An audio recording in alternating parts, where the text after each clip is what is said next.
دوه کښتۍ دوه جلا کیسې.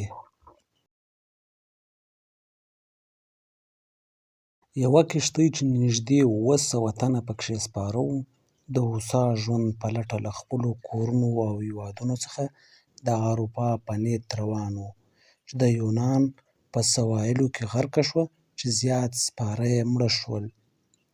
یوه بله کښتۍ اوبتل یا سمرسیبل چې د ټیټان پر نوم وو، د جون پر 18مه په 5 شتمنو سپرلیو بار د تفریح او سیاحت په منظور په اتلانتیک سمندر کې د ډوبې شوې ټیټانیک کښتۍ پاتې شونو لیدلو په منظور د سمندر تل چې نږدې 3810 متره ژوروالی لري په سفر روان وو.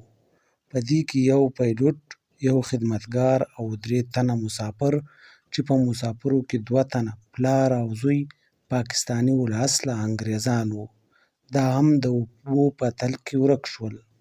د دې خلکو د پلټنې لپاره امریکا متحده ایالات، کاناډا او فرانسې مټې رابډوالې.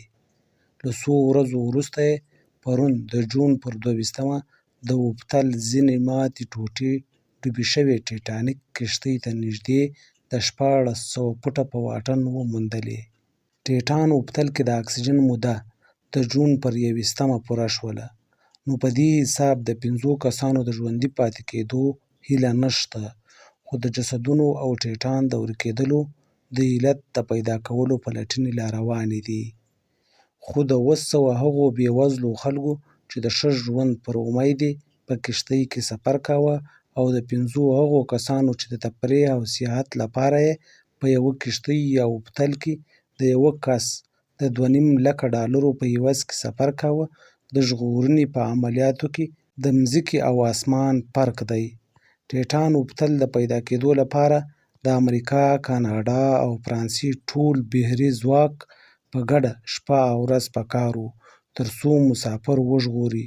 خو متاسفانه د 700 مسافرو کښتۍ د ژغورلو لپاره د پلټنې ډېرو لږو هڅو ته یې اړتیا وه، خو هېڅ هم ورته ونه شول.